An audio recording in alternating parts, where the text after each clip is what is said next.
Fuerzas Armadas sienten, como todo boliviano, ha habido una falta de compromiso, un deshonor, explicó el comandante en jefe de las Fuerzas Armadas. Continuamos, portal de la agencia de noticias Fides, envían a la cárcel al militar que se hizo robar la medalla y banda presidencial. La Fiscalía no descartó convocar al destituido jefe de la Casa Militar.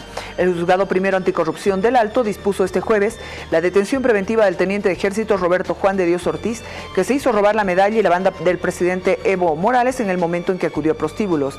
El Ministerio Público imputó al militar por los delitos de incumplimiento de deberes, peculado y abandono de funciones. En la audiencia de medidas cautelares, el militar refirió que la medalla estaba en su poder desde el pasado 20 de julio y todo este tiempo estaba guardando la joya solamente en su domicilio. El representante del Ministerio Público agregó que continuarán las investigaciones de este caso y no descartó una posible convocatoria al jefe de la Casa Militar, general Alberto Mancilla, quien, como ya hemos informado, fue destituido de su cargo en las primeras horas de esta mañana.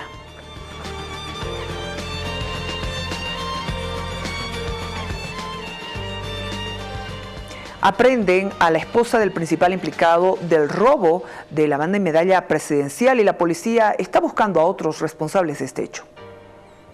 La aprehensión de la señora Maliara Ojeda Macutela. Ella es la esposa de Alexander Fernando Huañoca, en cuyo domicilio hemos encontrado la ropa con la que se perpetró este hecho, es decir, la indumentaria con la que se encontraba vestido el día del suceso, además los instrumentos utilizados para la ejecución del hecho. Me refiero a alicates, a las puntas o los plumones, que son los que se emplean para el ejercicio de la violencia en las cosas.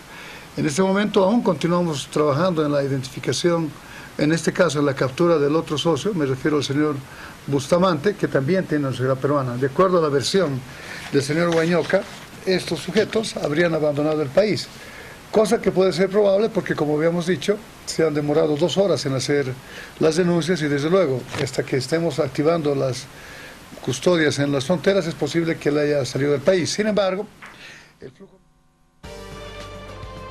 Cambiamos de tema. Portal del Deber, Evo inaugura la Casa Grande del Pueblo en medio de fuerte control policial y algunos colectivos del 21F.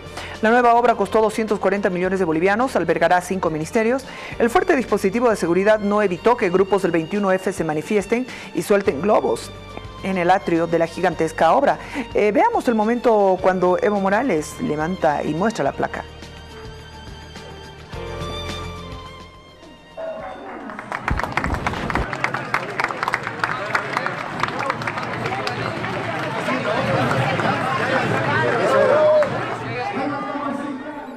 Un fuerte dispositivo de seguridad fue montado 2 cuadras a la redonda de la Casa Grande del Pueblo en la ciudad de La Paz. Sin embargo, eso no evitó que algunas plataformas del Bolivia Dijo no lleguen al sector. Una marcha de la Central Obrera Boliviana junto al ministro de la Presidencia dio lugar al inicio del acto central de entrega de la colosal infraestructura que costó cerca de 240 millones de bolivianos y que albergará 5 dependencias del Estado.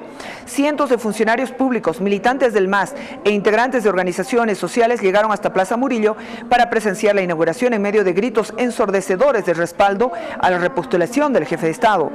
Sin embargo, por favor, vamos a compartir cómo algunos globos con el símbolo del 21F fueron soltados en el atrio de obra que reemplazará el actual palacio quemado.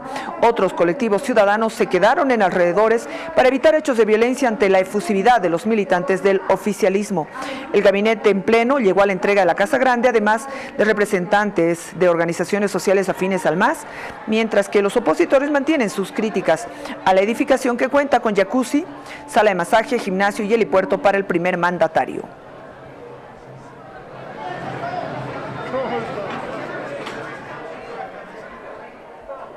Tenemos el portal de El Deber. Evo inaugura la Casa Grande del Pueblo en medio de fuerte control policial. Sin embargo, como les dije, este fuerte dispositivo de seguridad no evitó que grupos colectivos del 21F y Bolivia Dijo no manifiesten y suelten globos en el atrio de la gigantesca obra.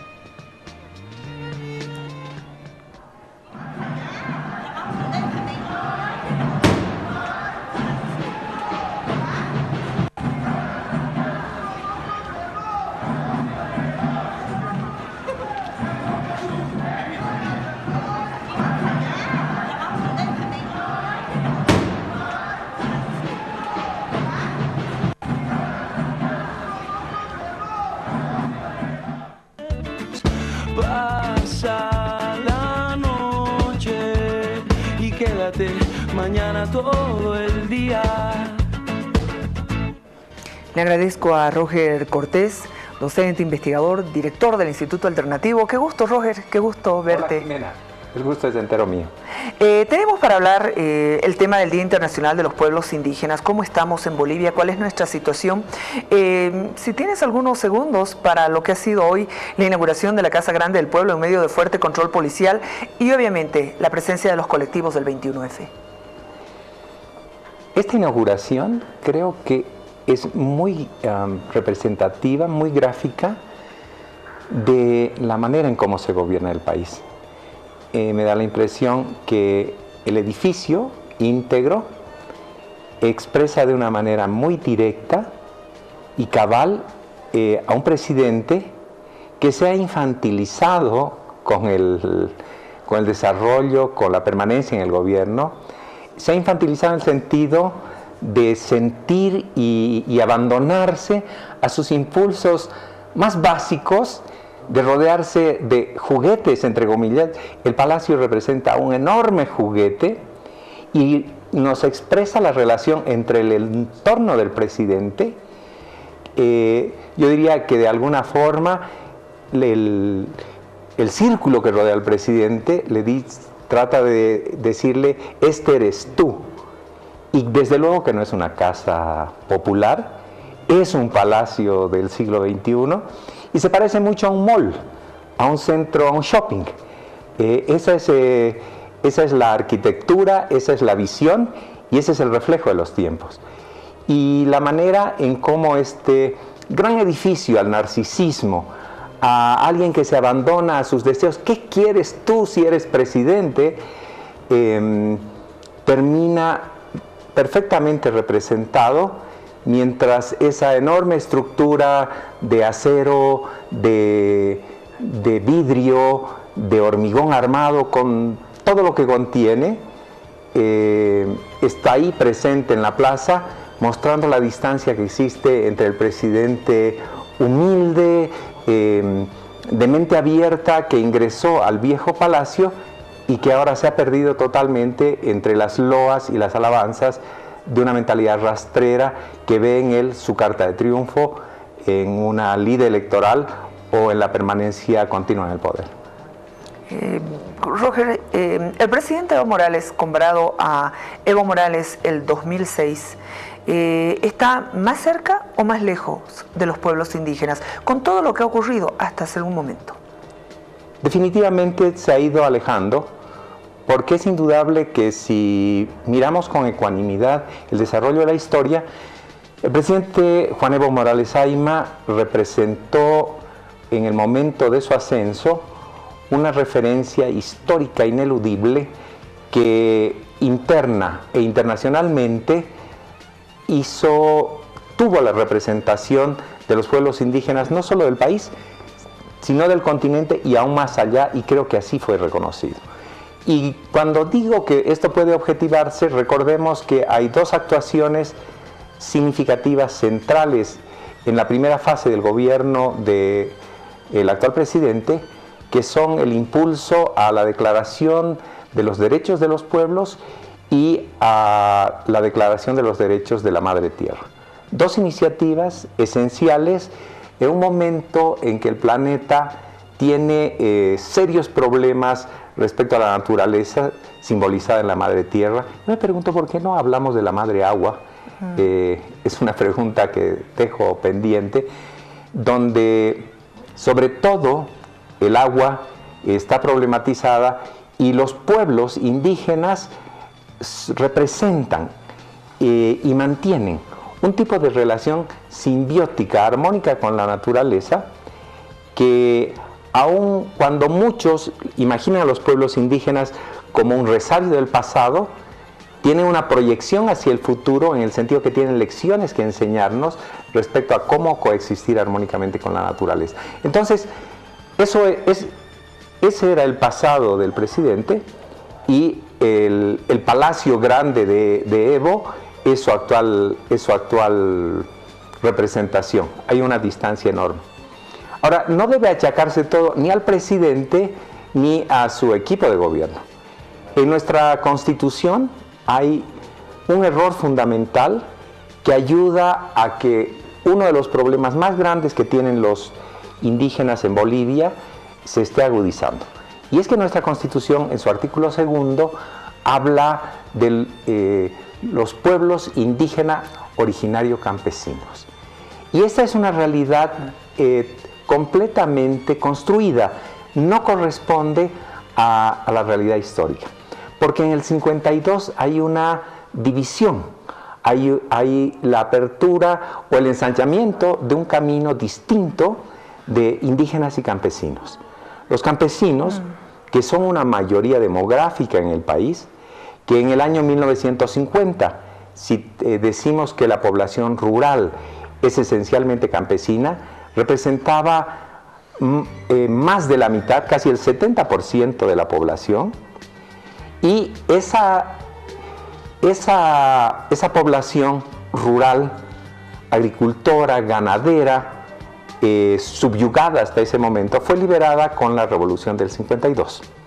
Principalmente estamos refiriéndonos a pueblos quechua y aymara que recibieron este beneficio y que no solo se liberaron del yugo, del desprecio que persiste en forma de racismo, de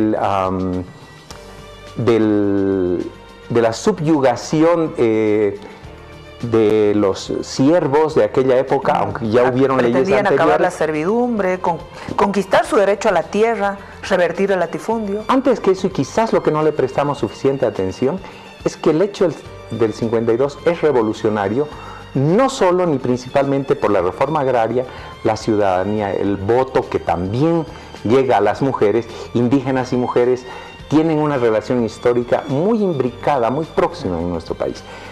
Y por la nacionalización de las minas. No, el hecho histórico fundamental es que la Revolución del 52 permite a todos los pueblos indígenas dejar de ser cosas y convertirse en personas.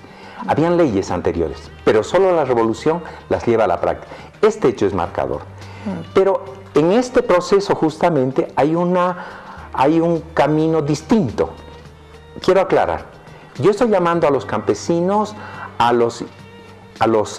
todos los bolivianos de origen indígena que hoy día viven en una situación no comunitaria y que mantienen relación con la tierra. Son la mayoría, o sea, por ser más de la mitad, diría yo, de la población, o cerca de la mitad de la población, perdón, pero que además en su migración hacia las ciudades han construido nuevos sectores sociales. Principalmente comerciantes populares, cooperativistas mineros, conductores, choferes, transportistas. Toda esa nueva masa, esas clases medias urbanas, provienen de origen campesino, sobre todo de tierras altas, andinas. Entonces, los campesinos son los indígenas que a través de la revolución entraron en un proceso de modernización, de urbanización, y yo diría que una gran parte de los campesinos, agricultores, ganaderos, viven una parte sustantiva de su vida en las ciudades. Y además son migrantes netos, no solo dentro del país, diría que es la colonización de ellos que hacia el oriente, que ha terminado por articular el país y llegan más allá. Llegan hasta la Argentina, por ejemplo, donde el mercado informal más grande, mucho más grande que la Feria 16 de Julio, La Salada, tiene como bloque fundacional un bloque que se llama Urcupiña, que muestra esta presencia, y están los aymaras al otro lado que han llegado hasta la China y han sustituido en gran parte a la burguesía comercial antaño compuesta por judíos, sirios, libaneses o alemanes. Entonces, esa impronta campesina que todavía guarda una raíz, un cordón umbilical con lo indígena, se ha diferenciado de los indígenas comunitarios, que no son más de 300.000 en el país, en tierras altas y en tierras bajas. No son idénticos, tienen una dinámica de vida distinta. Los campesinos tienen títulos agrarios, personales, individuales, los han vendido, los han han vendido sus tierras más bien. Gran parte del crecimiento de las ciudades se debe a esta compra-venta de tierras, y muchos de los campesinos que están en Oriente piden tierras no porque no las tengan, sino porque han descubierto que el mercado de tierras es una fuente muy importante de ingresos. Yo diría que este gobierno es representativo de los campesinos más prósperos, de los que han alimentado el mercado de tierras.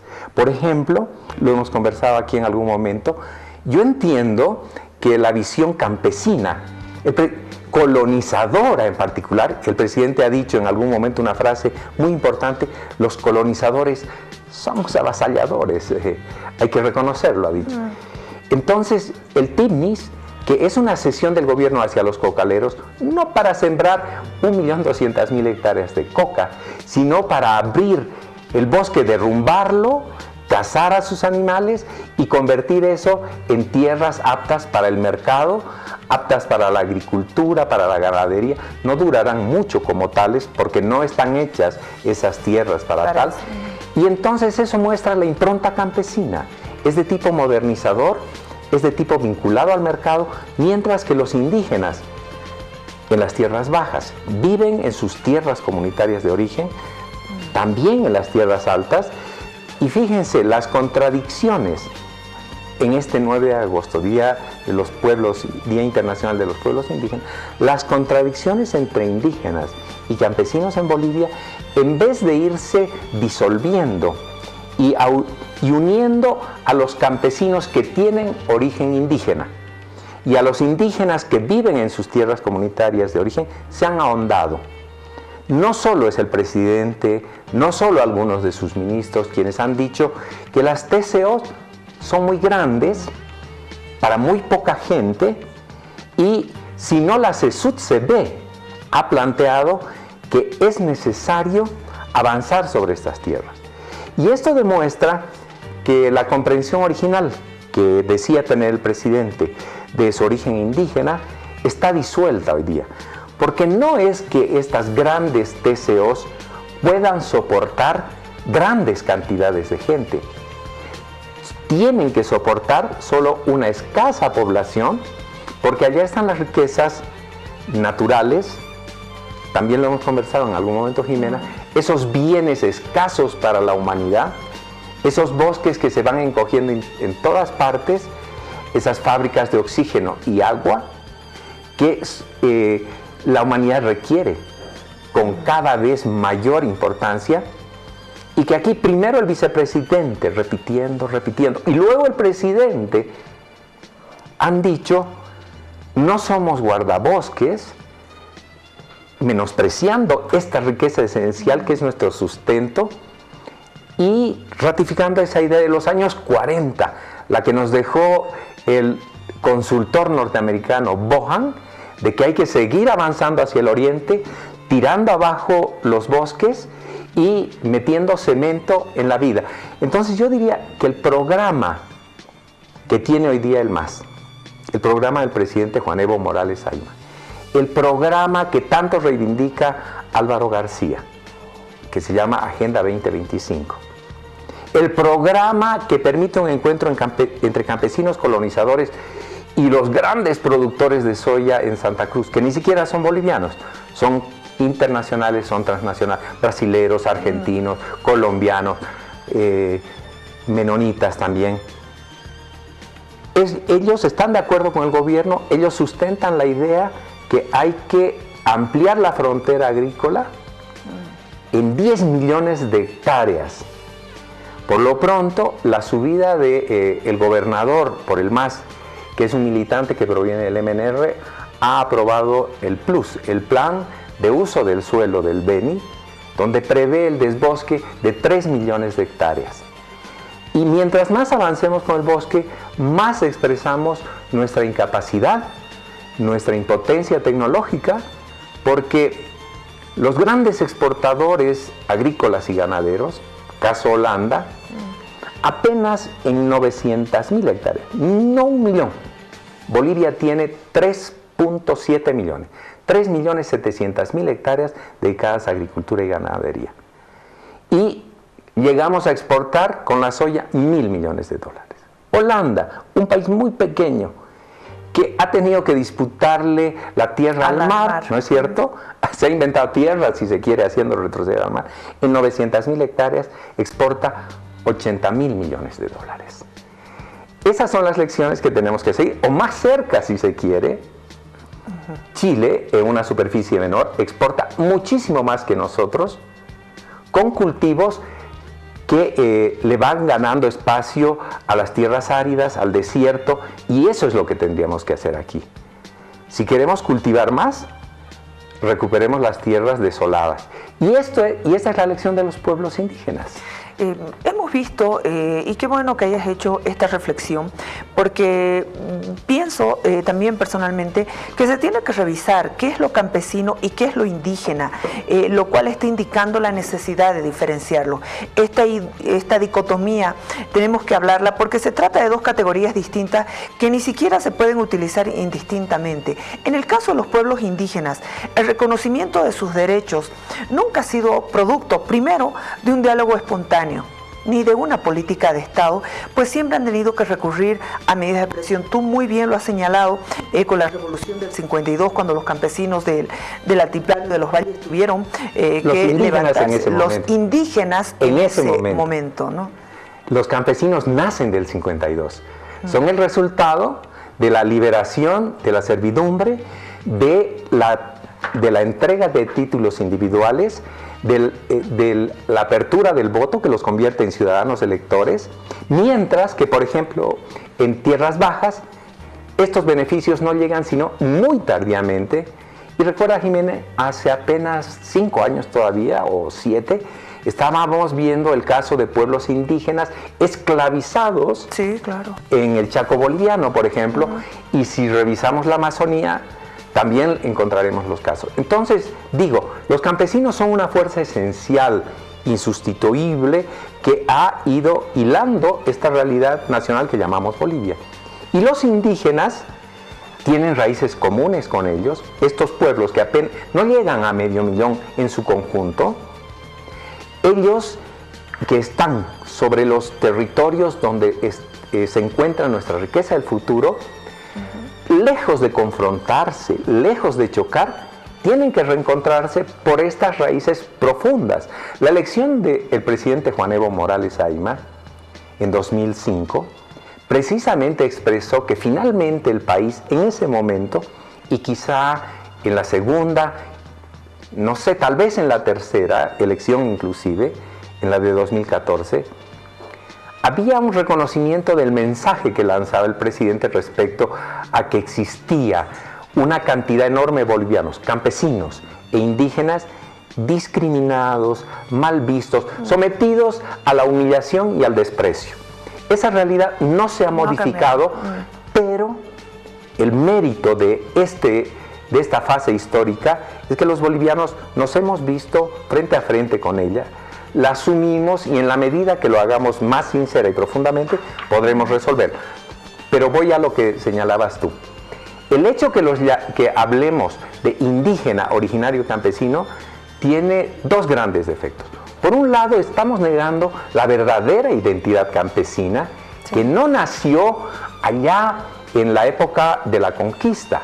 No, es el resultado del avance, de la resistencia de pueblos indígenas mayoritarios que lograron hitos fundamentales en el siglo XX. Los campesinos, esta otra minoría tan importante, es parte de lo que tenemos que construir hacia adelante. Una nueva economía, un nuevo tipo de país, no dedicado al ordeño, a la simple extracción de recursos naturales, sino a encontrar en la selva, en las llanuras, en esas extensas TCOs que son territorios de los indígenas, encontrar las formas de una nueva economía boliviana próspera y completamente distinta a la actual. Este 9 de agosto, que es el Día Internacional de los Pueblos Indígenas, y este día, junto a Roger Cortés, nos ofrece una importante oportunidad para recordar, obviamente, para informar y difundir también los derechos de los pueblos indígenas. Vamos, cuando hablamos de los derechos de los pueblos indígenas, es importante recordar que, por un lado, los indígenas son sujetos de todos los derechos humanos de los que todos los seres humanos somos sujetos, además que gozan de derechos colectivos por el hecho de ser indígenas, a la identidad colectiva propia, al territorio, al ejercicio de su propia cultura, Roger, y costumbres, la aplicación de sus propias modalidades de organización, representación, son muchos aspectos que se tienen que tomar. Esenciales, porque fíjate, en el caso del TIMNIS, toma de decisiones, por Dios, sus autoridades, su organización, en el caso del TIMNIS, estábamos obligados como Estado a preguntarles a ellos y a reflexionar todos si una carretera que rompa el núcleo del bosque, que además es un nudo hidrográfico fundamental de regulación de las lluvias, de los flujos del ciclo del agua, necesitábamos consultarles.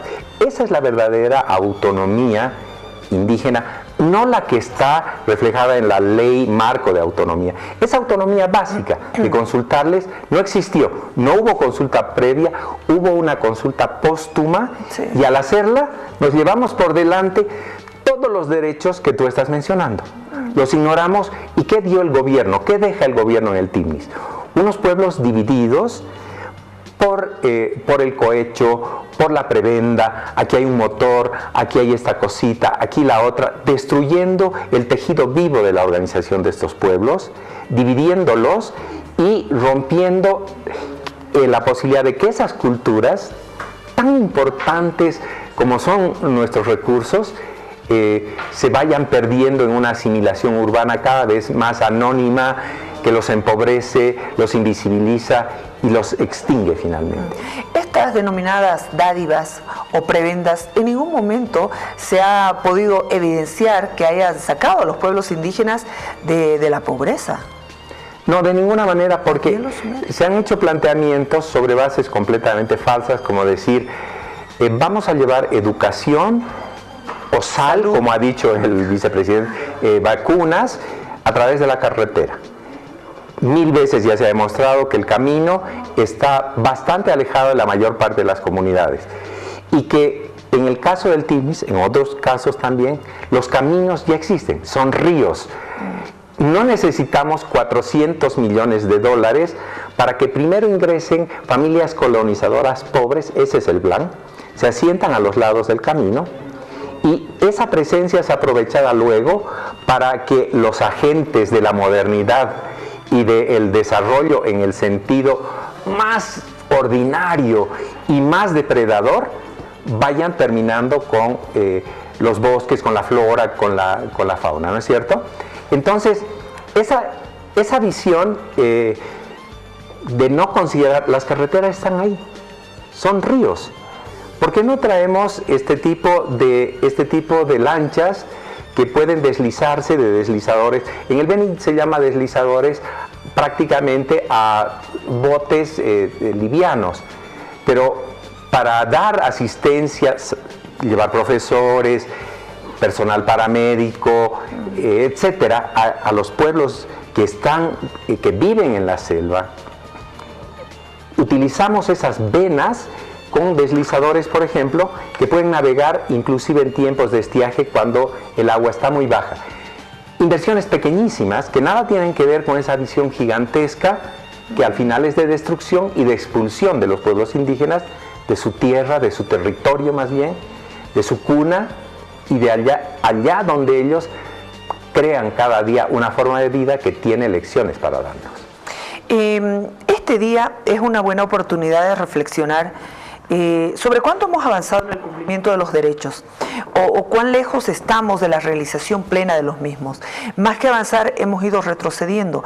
¿Cuántos pueblos indígenas están desapareciendo producto de carreteras, el tema de la prostitución, enfermedades, lo que está ocurriendo y que es evidente, que es real? Y si a todo esto le sumamos otros aspectos que no sé, están pasando de largo, el Chapare tiene... ¿Quiénes eran los dueños? ¿Quiénes eran los indígenas, los originarios de esa tierra? Ahora están con los colonizadores. El polígono 7 del Timnis también. Claro. Han hecho retroceder a los pueblos indígenas. O algunos como ellos, como te has referido el caso de los yuquis, por ejemplo, sí, claro, han terminado finalmente por extinguirse o quedar reducidos a una mínima expresión. Pero además hay que tomar en cuenta, mirando globalmente y tratando de mantener la mayor frialdad posible en el análisis, ¿cuánto hemos avanzado y cuánto se ha retrocedido? Creo que hemos avanzado agigantadamente en materia de legislación. La Constitución finalmente reconoce la importancia de los pueblos, inscribe sus derechos y sienta las bases para que haya un viraje en su vida. Pero muy lejos de estas leyes, la práctica del Estado en especial, de los grandes agentes del progreso en el peor sentido, de los grandes propietarios, de esta visión depredadora de la naturaleza, ha continuado avanzando. Entonces estamos, como yo te diría, que hemos vivido situaciones como estas hace mucho tiempo. Es el caso de 1937. Allá hubo una asamblea constituyente que dejó sentadas las bases de la democratización del país.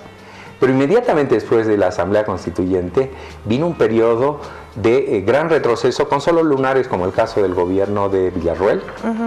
Y esta Constitución del 37 tuvo que esperar 30 años, hasta 1967, cuando bajo un gobierno que era empezó como dictadura, la de Barrientos. Esa dictadura se abrió, esa Constitución del 37 se hizo realidad plena, porque el 52 no creó una verdadera nueva Constitución. Hubo un intento allá a principios de los años 60, 30 años tuvimos que esperar.